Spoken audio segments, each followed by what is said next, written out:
ta'ala wa barakatuh. Sakon faka-faka, sakon faka-faka, sakon faka-faka zuwa Niger. Kuma ina so da Allah ya mun sharing wannan sakon ya tafi wajen Mikiya, wato babban dan media na Niger. Babban dan media na Niger wanda yake zaune a cikin Yamai. Mun saurari sakonka kuma sakonka ya iso gare mu.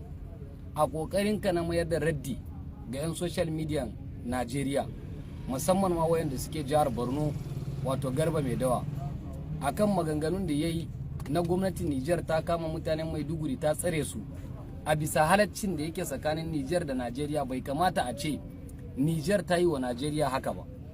Wasu abubuwan da yake tsakanin su manya, wato abin da yake tsakanin su suna manya, bai kamata a ce an sa talakawa cikin wannan abun ba. Amma Mikiya, saboda rashin adalci irin naka, sai ka fita kake cewa irin kafa shugaban kasa da ake ana magana irin yadda suke ma shugaban kasar Najeriya, bara ku lamunci a ɗauka amma janar Abdurrahman Chani ba.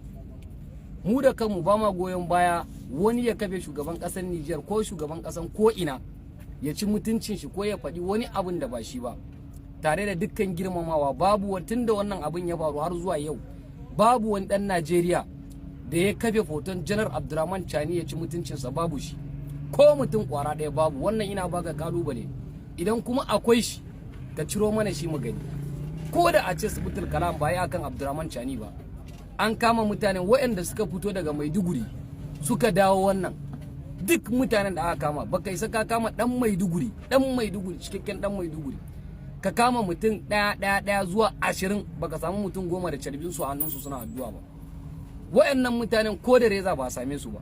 Babu wanda ya ce muku kada ku tsaftace kasanku, ku tsaftace kasanku. Duk abin da ya dace ku yi a kasanku. Muna goyon baya 100%.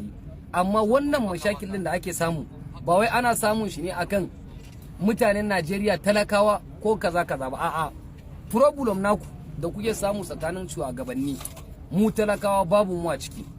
Kuma a mazaunin ka na dan media mai faɗa aji, wayannan martanin da ka mayar har kake kawo labarin zamanin Shagari, Allah ya ji kan rai, ka ce mutanen da su aka je aka yi gwagwarmaya aka tabbatar da zaman lafiya a Najeriya, har kun je kun kama ma Najeriya yaƙi, amma daga baya Najeriya suka ci amanan ku, suka kakkashe kakannin ku kaza. A daidai wannan gaban bai kamata a ce ka dauko irin wannan maganganun, ko da a ce ranka ya ɓaci ka fita kai ba. Abinda muke so da mutanen Niger gaba ɗaya da kuma mutanen Najeriya, mu zama tsintsiya madaurin ki ɗaya.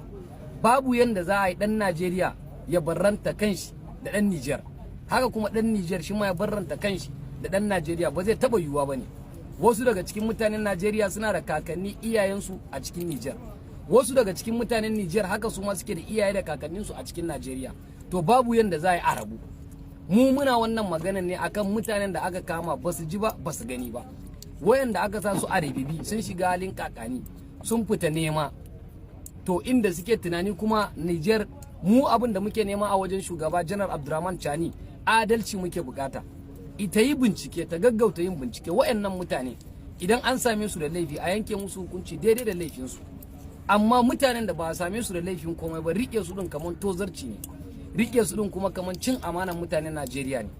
Amma tare da dukkan girmamawa muke yin wannan bidiyo, babu wanda ya kafe hoton janar Abdurrahman Chani ko kuma ministiyon naku na Niger, ko kuma wani mai fada aji, ko gwamnoninku wanda kama daga zuwa Maradin, daga Zandar, a Gadas, Tiliberi, Tawa, Maradi, dukkan da wayannan guraren gaba daya har jihar Doso, yankin su gingim, wannan babu inda wani dan Najeriya zai bi a ce wani abu ya faru da shi, ko mu fita mu yi magana a ce abu kaza. To wannan hanya na Maradi, wannan problem din gaba ɗaya daga wannan yankin ne ake samun kwanan nan. Shi yasa muke so mai girma janar Abdurrahman Chani yayi bincike. Zai iya yiwuwa wannan abubuwan da yake faruwa da ja shi ba shi da labari ma, amma yanda kiraye ta yi yawa, media na Najeriya gaba ɗaya suka fara yin korafi, ina da yaƙini yanzu sako ya isa gare shi, kuma ya ga sako kuma ya ji sako. Mu yanzu muna jiran martani nashi ne. Amma kada ku dauki wannan abun kaman abun wasa. Ku 'yan midiyan Niger ku ringa mayar ma 'yan midiyan Najeriya martani, su ma 'yan midiyan Najeriya su ringa mayar ma midiyan Niger martani.